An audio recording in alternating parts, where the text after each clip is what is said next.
नमस्कार दोस्तों, स्वागत है आपका आज के एपिसोड में। तो दोस्तों, पिछले एपिसोड में मैंने आपको 6 प्रकार के पर्सनल बेनिफिट्स बताए जो आप सभी जिसका लाभ उठा सकते हैं। तो इस एपिसोड में मैं आपको बताऊंगा कुछ ऐसे बेनिफिट्स जो कि लॉन्ग टर्म एनवायरनमेंट के लिए हैं और जो ईज़िली ऑब्जर्वेबल नहीं हैं। और दोस्तों, ये समझना ज़रूरी है कि हम इस एनवायरनमेंट में ही रहते हैं। हम एक एक सांस जो लेते हैं वो इस एनवायरनमेंट में ही लेते हैं। तो हम बहुत ही कनेक्टेड हैं एनवायरनमेंट से, नेचर से। तो जो भी बेनिफिट एनवायरनमेंट के लिए होंगे, ये हमारे लिए और हमारी आगे आने वाली जनरेशन के लिए, दोनों के लिए ही बहुत बेनिफिशियल होंगे।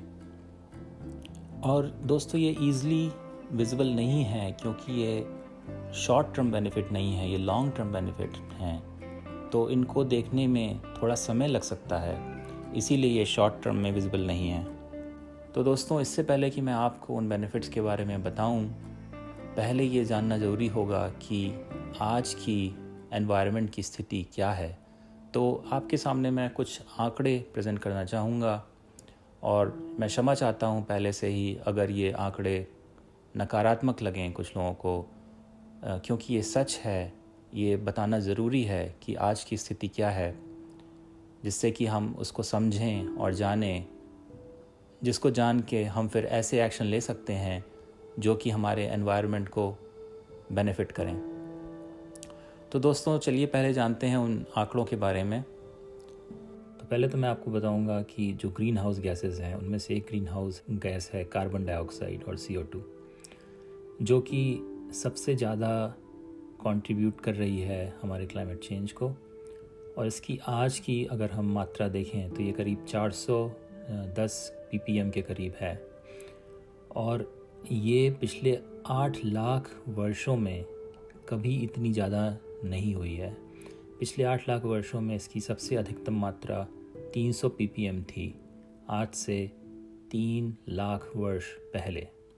और कई साइंटिफिक स्टडीज़ इस बात को साबित कर चुकी हैं कि 18वीं सेंचुरी के शुरुआत से जो ह्यूमन एक्टिविटीज़ हैं वो ही कारण हैं, एक मेजर सोर्स हैं इन ग्रीन हाउस गैसेस और ग्लोबल वार्मिंग को बढ़ाने में। तो अब ये सिचुएशन ऐसी हो गई है कि आज की डेट में जो भी मेजर इंक्रीज़ हो रहा है ग्रीन हाउस गैसेस में, वो ह्यूमन एक्टिविटीज़ के कारण ही हो रहा है। तो आप समझ सकते हैं कि हम किस तरह की प्रॉब्लम से जूझ रहे हैं। और दूसरा आंकड़ा मैं बताऊंगा आपको ग्लोबल टेम्परेचर के बारे में। तो जो ग्लोबल टेम्परेचर है, अगर आप उसको एवरेज देखें साल भर साल का, तो पिछले करीब 200 सालों में ये करीब 1 डिग्री बढ़ चुका है। 1 डिग्री सेंटीग्रेड या 2 डिग्री फ़ारेनहाइट करीब बढ़ चुका है। आपको लग रहा होगा कि ये बड़ी स्मॉल मात्रा है, पर सिर्फ 1-2 डिग्री के डिफरेंस से हमारे पर्यावरण में बहुत ही ज़्यादा इम्पैक्ट होता है। तो जैसा मैं आपको बताऊंगा कि जो दूसरे आंकड़े हैं वो इस बात को सिद्ध करते हैं। जो हमारी पृथ्वी है उसमें 2 पोल्स हैं, नॉर्थ पोल और साउथ पोल।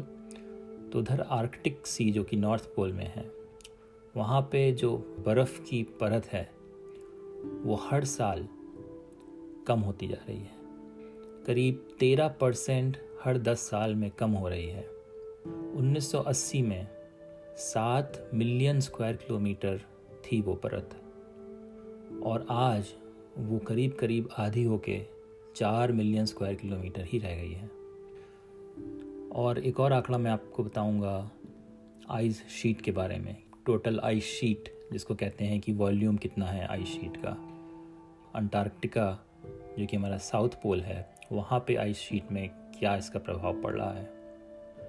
तो अंटार्कटिका में सन 2000 से लेके अभी तक 2500 गीगा टन आइस शीट कम हो गई है। और अगर हम ग्रीनलैंड आइस शीट की बात करें जो कि आर्कटिक में है, तो यह और भी ज़्यादा करीब 5000 गीगा टन सन 2000 से अभी तक कम हो चुकी है। तो आपको समझ में आ गया होगा कि ग्लोबल वार्मिंग किस लेवल पे हमारे प्लैनेट को अफेक्ट कर रही है। आखिरी आंकड़ा मैं आपको बताऊंगा समुद्री सी लेवल जिसको कहते हैं, मीन सी लेवल कितना वेरिएशन हो रहा है उसमें साल भर साल में। तो ये जो सी लेवल है ये सन 1990 से अभी तक करीब 3.3 मिलीमीटर पर ईयर की दर से बढ़ रहा है। तो इसका सबसे ज़्यादा इफ़ेक्ट जो होता है वो हमारी कोस्टल कम्युनिटीज़ और कोस्टल हैबिटेट को होता है। और एक आंकड़ा मैं आपको बताऊंगा टॉप सॉइल के बारे में, जो कि हमारी मिट्टी है वो किस तरह से डिग्रेड हो रही है। तो पिछले 150 सालों में दुनिया की करीब 50% फर्टाइल मिट्टी जो है वो ख़राब हो चुकी है। और अगर यूनाइटेड नेशंस की माने तो अगर इसी रेट से सॉयल डिग्रेड होता रहा तो ये हमारे पास सिर्फ अगले 60 साल का फर्टाइल सॉयल ही बचा है। और ये सॉयल 1 मिलीमीटर नेचुरली प्रोड्यूस करने में 1000 साल तक लग जाते हैं। और 95% दुनिया की फूड सप्लाई इस टॉप सॉयल से ही होती है। तो क्या कारण है इस टॉप सॉयल के ख़राब होने का? तो जो फार्मिंग टेक्निक्स हैं, लार्ज स्केल फार्मिंग टेक्निक्स हैं, फर्टिलाइज़र्स, पेस्टिसाइड और टिलिंग जिसको कहते हैं, हल चलाना ट्रैक्टर से, तो इससे जो सॉयल के इम्पॉर्टेंट न्यूट्रिएंट्स हैं, मिनरल्स हैं, माइक्रोब्स हैं, उन सबको काफ़ी नुकसान पहुंचता है। और उसकी वजह से आपको अलग से काफ़ी फर्टिलाइज़र डालना पड़ता है। तो अब मैं आपको बताऊंगा कि कैसे आप पर्यावरण की मदद कर सकते हैं। तो पहला तो ये है कि अगर आप खुद की गार्डनिंग कर रहे हैं, या तो बैकयार्ड में या ऊपर छत में, जहाँ भी आपकी जगह है, या बालकनी में, तो जितना भी आप प्लांट या ट्रीज़ लगाएंगे वो पेड़ और प्लांट कार्बन डाइऑक्साइड को एटमॉस्फेयर से एब्जॉर्ब करता है। और वो एब्जॉर्ब करके अपने जो उसकी जड़ें हैं और जो उसकी मिट्टी है वहाँ पे उसको स्टोर करता है। तो एक तरह से आप समझ लीजिए कि जितने ज़्यादा प्लांट्स होंगे वो उतना ज़्यादा कार्बन डाइऑक्साइड पर्यावरण से निकाल के अपना सॉयल में जाके उसको जमा करेंगे। तो अगर आप अपना खुद के गार्डनिंग कर रहे हैं तो आप डेफिनेटली पर्यावरण की मदद कर रहे हैं। और आपको लगता होगा कि अगर आपका छोटा सा बैकयार्ड है आप उसमें क्या इफ़ेक्ट कर सकते हैं, बट सोचिए कि जितने घर हैं, अगर हर घर अपने घर के पीछे या टेरेस में कहीं भी या बालकनी में अगर गार्डनिंग शुरू करे तो वो सब कितनी ज़्यादा मदद करेंगे पर्यावरण को। तो जो मैंने आपको अभी बताया, जो पेड़ होते हैं या प्लांट्स होते हैं वो कैसे कार्बन डाइऑक्साइड को पर्यावरण से लेके ज़मीन में डिपॉजिट करते हैं, इस प्रोसेस को कहते हैं कार्बन सिक्वेस्ट्रेशन। और इससे बहुत फ़ायदे होते हैं। ये एनवायरनमेंट को तो बेनिफिट पहुंचा ही रहे हैं, बट वो जो कार्बन नीचे जाता है वो तरह तरह के माइक्रो ऑर्गेनिज़म और माइक्रोब्स वो उसको कंज्यूम करते हैं और उस सॉइल को एनरिच करते हैं। और दूसरा मैं आपको ये भी बताऊंगा कि अगर आप कंपोस्टिंग करते हैं घर में तो उससे भी आप कैसे मदद कर रहे हैं पर्यावरण की।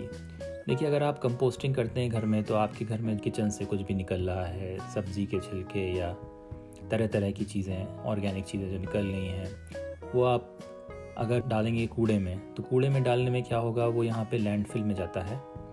और लैंडफिल में जाने के लिए उसको किसी ट्रक या किसी में ट्रांसपोर्ट करके ले जाना पड़ेगा। तो पहले तो आप वहाँ से ग्रीन हाउस गैस का एमिशन कर रहे हैं कि आप उसको ट्रक में ले जा रहे हैं और ट्रक पॉल्यूशन फैला रही है। दूसरा ये कि जो लैंडफिल में जाता है वहाँ वो काफ़ी मीथेन गैस प्रोड्यूस करता है, क्योंकि वहाँ पे उतनी ऑक्सीजन या एरोबिक एक्टिविटी जिसको कहते हैं वो डेवलप नहीं हो पाती है। और काफ़ी लैंडफिल प्लांट्स जो होते हैं वो उस मीथेन को कैप्चर करने की कोशिश करते हैं, पर बहुत सारे प्लांट ऐसे हैं जो उस मीथेन को पर्यावरण में ही छोड़ देते हैं।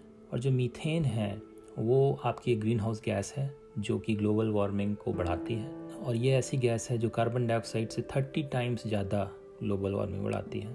तो सोच सकते हैं इसका कितना नेगेटिव इफेक्ट पड़ता है। दूसरी तरह से अगर देखें उसको, अगर आप खुद ही कंपोस्ट करें और खुद ही सॉइल बनाएं तो कंपोस्टिंग में क्या होता है कि एक एरोबिक प्रोसेस है, तो उसकी वजह से ये मीथेन गैस प्रोड्यूस नहीं करता है।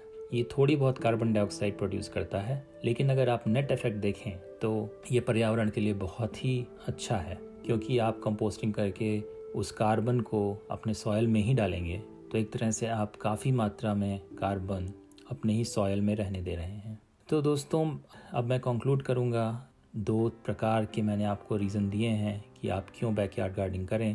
पहला तो मैंने आपको बताया है कि पर्सनल बेनिफिट जो कि आपको ईज़िली दिखाई देते हैं। दूसरा मैंने आपको बताया है कि पर्यावरण के लिए लॉन्गर टर्म बेनिफिट्स जो कि हमारी फ्यूचर जनरेशन के लिए भी बहुत अच्छे होंगे।